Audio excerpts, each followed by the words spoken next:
이런 모든 형태의 전구에 이거를 볼록볼록볼록볼록하게 만들면 그 안에서 전혀 이렇게 하나하나가 렌즈가 돼가지고 사방에 밝은 빛이 나는데 전구 종류에 상관이 없습니다.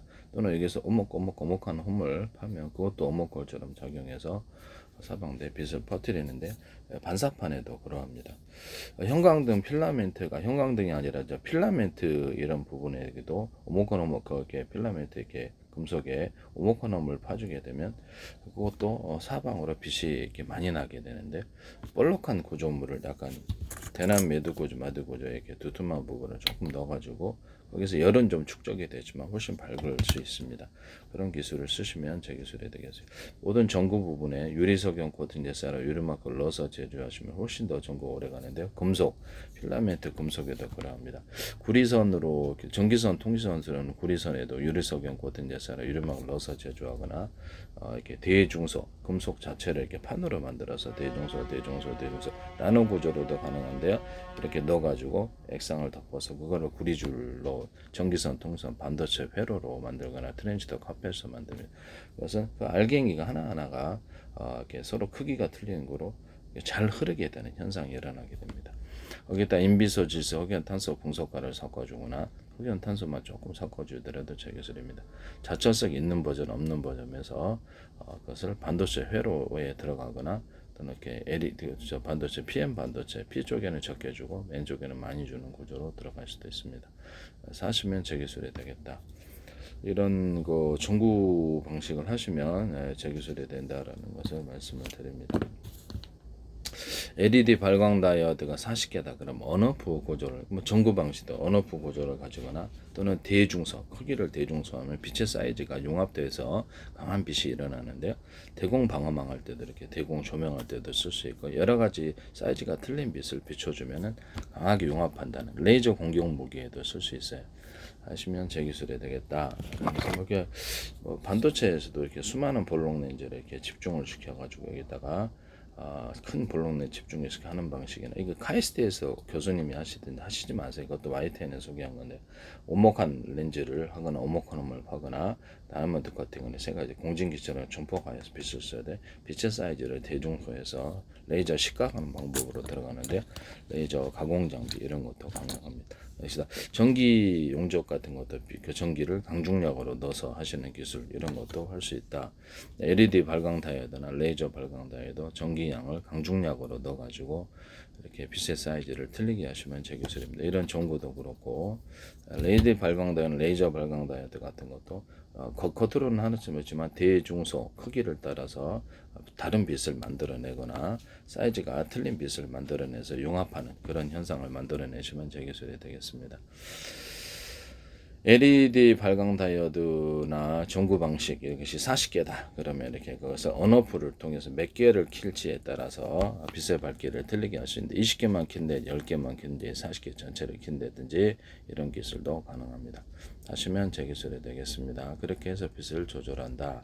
또는 각 LED 발광 다이오드, 레이저 발광 다이오드 또는 전구에 전기를 강중력으로 넣어주는 기술. 가령 여기 있다 그러면 이제 어떤 구리다 그러면 대중소 이렇게 크게 두께를 틀리게 해서 틀린 전기가 들어가게 함으로써 15W, 30W, 60W 이렇게 빛의 밝기를 틀리게 만들어낼 수 있다는 것이죠. 하시면 뭐 어떤 방식이든 배터리 방식이든 아니면 전기선 연결 방식이든 전기가 이제 전기선을 하나당 이렇게 전기 구리선이 하나당 10씩 들어온다고 하면 하나 연결하면 10이고 두 개 연결하면 20이고 3개 세 개는 30이다라는 거죠. 이런 것을 쓰시면 제 기술이 되겠다라는 것을 말씀을 드립니다. 제가 그것은 반도체 회로 부분에서도 모든 것에 반도체 자초도 이것이 들어가게 될 텐데요.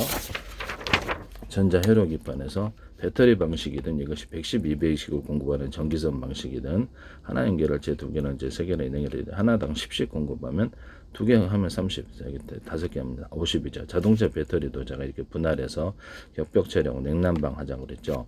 그랬더니 YTN은 어떤 중소기업자 하더니 현대기아차에서 이걸 냉난방 기술로 쓰셨는데 제 기술입니다. 쓰지 마세요. 인버터다 그럴 때도 인버터도 배터리가 달려 있는데요. 그래서 거기도 이렇게 대중소 이렇게 큰 것이 안정적인 전력을 감당하고 나머지가 연결해서 인버터 기술 이렇게 전기를 틀리게 갖다 쓰는 기술 앞으로 이게 산업사기에 다 들어가게 됩니다. 뭐 선풍기부터 스피커 음량, 확성기 음량뿐만 아니라 전기를 적게 주냐 많이 주냐에 따라서 자동차를 파워를 틀리게 하거나 또는 전기를 적게 주냐 많이 주냐에 따라서 프로펠러 회전수도 틀리게 만들거나 뭐 선풍기도 그렇죠. 음량, 스피커 음량도 그렇고 모든 게 이 기술이 전자회로 기판에 들어가게 하시면 제 기술입니다. 그래서 배터리 방식, 뭐 콘덴서, 뭐라고 부르든 간에 상관없다라는 것입니다. 하시면 전기 공급 체계, 인버터에도 이 기술이 들어가 몇 개 연결하냐에 따라서 전기를 틀리게 쓰는 기술을 쓴다. 그래서 현대기아차에서 인버터를 두 개 연결해서 하나는 직렬을 쓰고 하나는 병렬을 쓰시던데 하나는 이렇게 안정적인 전력을 공급하고 그다음에 또 하나 인버터는 추가적인 전력을 공급해서 전력을 자유자재로 속도를 높이거나 낮추거나 이런 기술을 쓰는데요.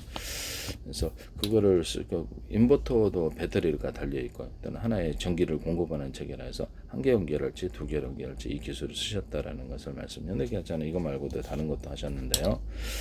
하시면 제 기술이 무단으로 들어가서는 안 되겠습니다. 이것도 뭐또 되게 파워뱅크 같은데 이렇게 5개다 그러면 배터리가 온오프 구조를 가져가지고 뭐 큰 것이 들어가거나 되게 큰 것, 직렬 병렬로 큰 것이 이제 안정적인 전력 공급하고 나머지 작은 것들이 병렬을 담당한다. 온오프 5개다 그러면 한 개 연결할 2개, 3개 연결할 4개, 5개, 12.5V, 30V, 60V, 120, 220, 380 자유롭게 조절할 수 있다 그랬죠. 이런 것이 전자회로 기판에 반도체에도 앞으로 들어가게 될 거예요. 반도체 명령 구조에서 CPU 명령 구조에서 전력 반도체라든지 이런 데 인버터, 컨버터에도 들어가게 된다. 전기를 효율적으로 쓰는 기술이 되죠. 로봇에게 배터리 20개 있으면 몇 개 연결할지에 따라서 전력을 온오프를 할 수 있고 전선을 굵기를 대자리, 중자리, 소자리 전부 다 연결하거나 안에 배터리 하나라도 배터리 모듈이 미니 모듈이 10개 들어가서 거기도 전기선을 각각 연결해서 곧바로 전기를 충전하기도 빠르고 방전도 빠르고 출력도 내기도 좋고 한 개를 온오프를 통해서 한 개 연결할지 두 개를 세 개를 5개 연결할지 따라서 여기 10주고 20주고 30주고 다시 로봇의 자세 제어에 쓰게 된다는 거죠. 그래서 이게 미래 기술이 되기 때문에 이거 쓰시면 제 기술이 되겠다. 전자혈액 기판에서 들어가면 그것도 무조건 제 기술이라는 것을 말씀을 드립니다. 쓰시면 안 되겠어요. 남의 기술을 무단으로 사용하지 마세요. 광소미 끝단을 이용해 가지고 제가 디스플레이 장치를 만들 수 있다 했죠. LED 발광도 광소미 끝단은 LED 발광도 광 센서를 이래서 광 D램도 만들 수 있고 배터리를 따라서 저장 장치 광이 있느냐 없냐 또는 사이즈를 따라서 대중소 만들어서 일시 100, 1000만, 10만, 100만, 1000만, 01, 2, 3, 4, 5, 6, 7, 8, 90 할 수 있다 했죠. 자철석에다가 이렇게 인비소질 석연 탄소 분석가를 첨가시켜주거나 그냥 자쳐서 단독으로도 정방의 옆방에서 전기를 걸어줘서 거기서 N과 S극을 바꿔줌으로써 1과 0으로 표시할 수 있다. 또 이제 크기를 따라 대중소할 수 있고요. 그래서 이렇게 TMR 센서를 도와주고 이렇게 전류가 어느 쪽 방향에서 유도되느냐에 따라서 N과 S극 1과 0을 파악한다. 하시면 제 기술이 저장 장치로 쓰인다는 것이죠. 하시면 제 기술이 되겠어요. 삼성에서는 늦어서는 사용하셔서는 안 되겠습니다. 이렇게 감지 회로나 센서, 통합 센서라든 아니면 이렇게 TMR 센서라든지 전류를 증폭하는 구조로 쓸 때 제가 PM 반도체에도 들어가는데 구리다 그러면 금속은 다 돼요. 여러 금속을 써도 되지만 대신 발열이 좀 있어요.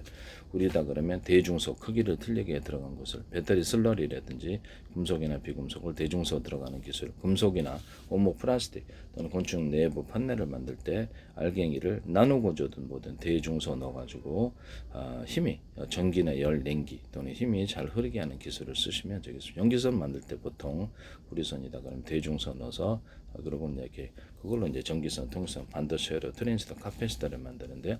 자, 그러면 구리다 그러면 대중소 넣고 인비소, 질소, 흑연, 탄소, 분석가를 넣어주고 하철성 있는 버전, 없는 버전, 연구자소 분말 있는 버전, 없는 버전을 넣어준다. TMS 센서, 통합 센서, 함재회로 같은 데 들어가서 조금만 전기가 들어오더라도 전기가 탁 이게 빛이 이게 전기가 빛이란다. 이게 전기가 증폭되는 구조를 가집니다. 그래서 트랜지스터로도 보통 들어가는데요. P 쪽에는 적게 주고 N 쪽에는 많이 줍니다.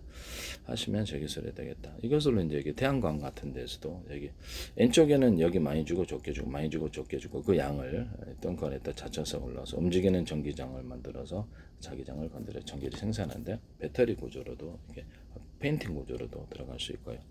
태양광이나 태양광 발전할 때도 이렇게 페인팅을 해가지고 이 금속 페인팅을 이렇게 금속 뭐게 구리다 알루미늄 그러니까 금속을 페인팅 해준다 그랬죠. 페인팅 해줘가지고 전기를 걸어주는 방식. 특히 교류 전기를 걸어주면 좋은데 전기를 드린 전기부에서 어떻게 태양빛을 유도하여서 좀 더 많은 전기를 생산한다. 또는 태양광이나 태양광이나 태양열 패널 이렇게 전지에 오목가름을 파주게 되면 굉장히 전기가 많이 모인다. 또는 볼록볼록한 구조를 만들어주면 전기가 많이 모인다.